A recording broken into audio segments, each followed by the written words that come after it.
रघुपति राघव राजा राम पतित पावन सीताराम।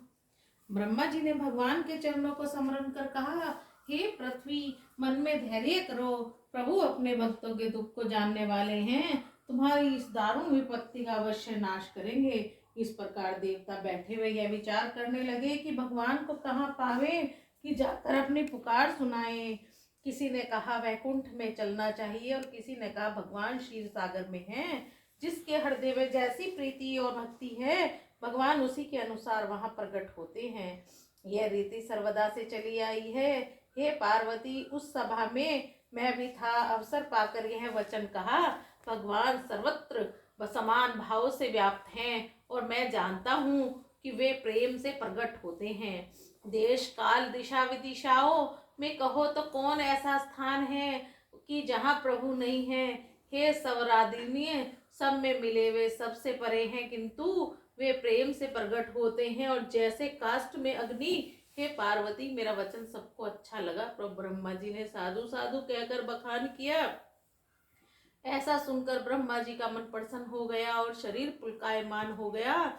नेत्रों में जल बहने लगा। फिर वे मति धीर सावधान होकर हाथ जोड़कर इस प्रकार स्तुति करने लगे, हे देवताओं के स्वामी, हे भक्तों को दुख देने वाले और हे शरणागताओं की रक्षा भगवान, हे गो ब्रह्मांडों के हितकारी और रक्षा राक्षसों के शत्रु तथा सिंधु सुता लक्ष्मी के प्यारे कंतपति, आपकी जय हो। हे भगवान, आप देवताओं और पृथ्वी का पालन करने वाले हैं।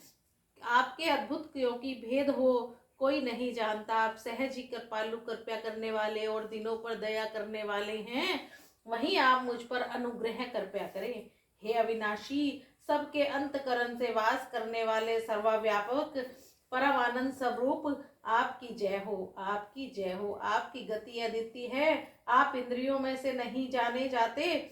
आपके चरित्र पवित्र हैं। हे मुकुंद, आप माया रहित हो, आपको माया नहीं व्यापती। आप मुक्ति के देने वाले हो। जिस परमात्मा के लिए मुनि लोग विरागी और अत्यंत प्रीति के साथ मोह को छोड़ दिन रात ध्यान करते और आपके गुणों का गान करते हैं। हे सच्चिदानंद स्वरूप भगवान की जय हो। जिन्होंने अकेले ही अपने उपाय युक्ति में त्रिगुणात्मक सृष्टि की रचना की है, वही पाप नाशक भगवान हमारी चिंता करे। मैं न तो भक्ति जानता हूँ और न पूजा, जो संसार का भय नाश करने वाले अर्थात जन्म जरा मरण से मुक्त करने वाले और मुनि के मन को प्रसन्न करने वाले और कैसी भी विपत्ति क्यों न हो उनके समूह को भी भस्म करने वाले हैं। देवताओं के यूथ समूह सहित मैं मनसा वाचा और कर्मणा स्यास पर छोड़कर उनकी शरण आया हूँ।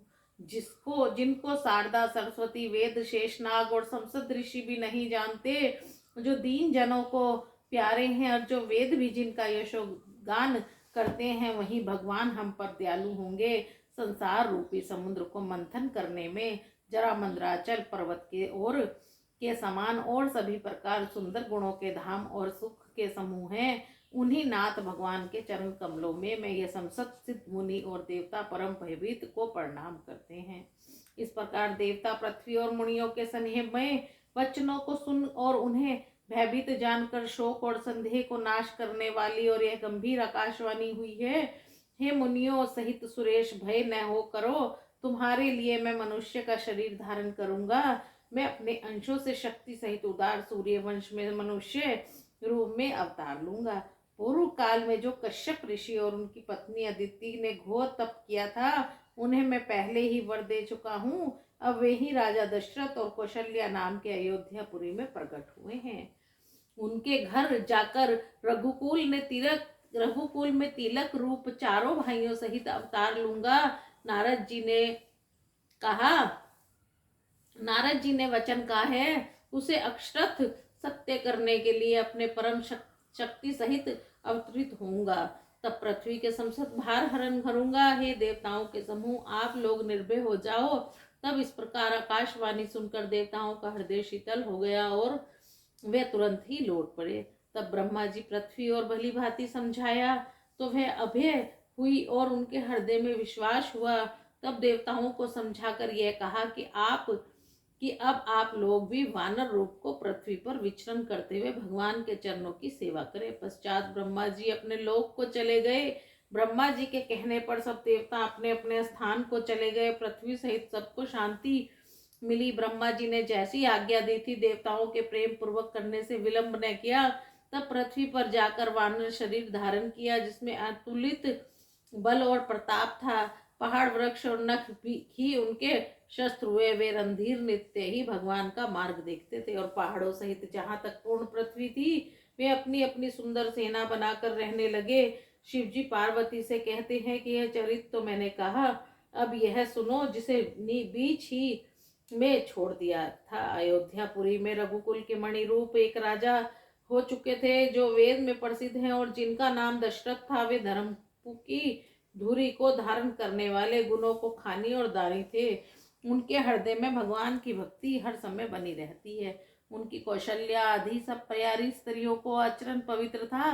वे सर्वदा ही पति के अनुकूल रहती थी। उनका प्रेम दृढ़ था और वे हरि भगवान के चरणों में विरित भाव वाली थी। एक समय राजा दशरथ के मन में यह गलानी उत्पन्न हुई कि मेरे कोई पुत्र नहीं है। तब वे झट अपने गुरु के घर गए और पांव पकड़कर बहुत प्रार्थना करने लगे अपना दुख सुख गुरु को सुनाया। तब वशिष्ठ जी ने बहुत प्रकार से समझा कर कहा, धैर्य धरो, तुम्हारे 4 पुत्र होंगे, जिन्हें तीनों लोग जानेंगे और वे भक्तों का भय दूर करने वाले होंगे। ऐसा कहकर वशिष्ठ जी ने श्रृंगी ऋषि को बुलाकर पुत्र प्राप्ति के लिए यज्ञ कराया। मुनिदेव ने भक्ति पूर्वक जो आहुतियां प्रदान की तो अग्निदेव हाथ में खीर लेकर प्रकट हुए और बोले कि हे नृप, वशिष्ठ जी ने जो कुछ अपने हृदय में विचारा है वह आपका सब कार्य पूर्ण होगा। तब हवि को यथा योग्य भाग करने अपनी रानियों को जाकर बांट दीजिए। दशरथ जी से ऐसा कहता संसद सभा को समझाकर अग्निदेव अंतर ध्यान हो गए। राजा दशरथ ब्रह्मा सुख में मगन हो गए और उनके प्रसन्नता की सीमा न रही। तब राजा ने रानियों को बुलाया और कौशल्या आदि की रानियां चली आई। तब उस हवि में से आधा भाग तो कौशल्या को दिया और आधा भाग बचा उसको 2 भाग कर दिया। एक भाग तो केकई को दिया और एक भाग जो बचा उससे फिर 2 भाग हुए, उसे कौशल्या और केकई के हाथ से में देकर उनको प्रसन्न कर राजा ने सुमित्रा को दिया। इस प्रकार सब रानियां गर्भवती हुई। वहां बड़ा हर्ष हुआ। उन्होंने परम सुख माना। जिस दिन से भगवान हरि गर्भ में आए उसी दिन से संपूर्ण लोक में सुख संपदा छा गई। महल में सभी रानियां शोभा कंठ देने लगी, जो कि शील और तेज की खानी थी। जब ऐसे आनंद पूर्वक कुछ काल व्यतीत हुआ, तब यह वह समय आया जिस समय भगवान प्रकट हुए। प्रभु ने जन्म के समय योग, लगन, ग्रह, वार, तिथि ये सब के सब अनुकूल हुए और सारा चराचर जगत आनंद मगन हुआ, क्योंकि श्री रामचंद्र जी का जन्म सुख का मूल है। प्रभु का जन्म नवमी तिथि और पवित्र चैत्र मास शुक्ल पक्ष अभिजीत नक्षत्र और मध्याह्न के समय हुआ था, कि जिनमें न अधिक सर्दी थी और न अधिक धूप, और ऐसा समय था कि जिसमें संसद लोगों को विश्राम मिला। शीतल मंद सुगंध त्रिविध बिहार चलने लगी। देवताओं और संत मन में बड़े प्रसन्न हुए। वन फूलों और प्रफुल्लित थे। संसद पर्वत रत्नमय हो गए और सब नदियों में अमृत की धारा बहने लगी। ब्रह्मा जी इस अवसर को जान सब देवताओं के सहित विमान की सजा प्रभु के पास चले। निर्मल आकाश में देवताओं की भीड़ हुई। गंधर्व लोग प्रभु के यशोगान करने लगे। देवता हाथ जोड़कर फूल बरसाने लगे। आकाश में गह गहे नगाड़े बजने लगे। नाग मुनि देवता स्तुति करने लगे। देवतागण विनती करके अपने अपने घर पहुँचे। इस प्रकार सब लोगों को सुख देने जग जननी निवास भगवान प्रकट हुए। जब कृपया के सागर कौशल्या ने हितकारी दीन दयालु प्रभु प्रकट हुए, तब उनका अद्भुत रूप देखकर माता कौशल्या दंग हो गई। सुंदर नेत्र, श्याम शरीर, 4 भुजाओं, शंख चक्र गदा और पद धारण किए, वनमाला पहने, सब अंगों में आभूषण साजे, बड़े विशाल नेत्र वाले, शोभा के सागर और खर नामक राक्षस के बैरी, जिनकी शोभा को देखकर मुनि लोगों को भी मन मोहित हो जाते।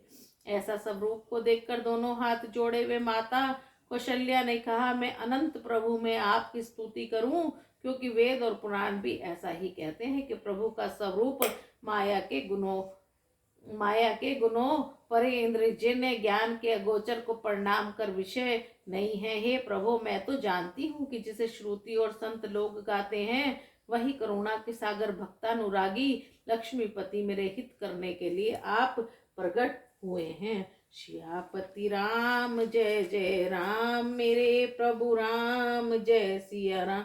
मेरे मन बस जाओ सीता राम, मेरे दुख दूर करो भगवान।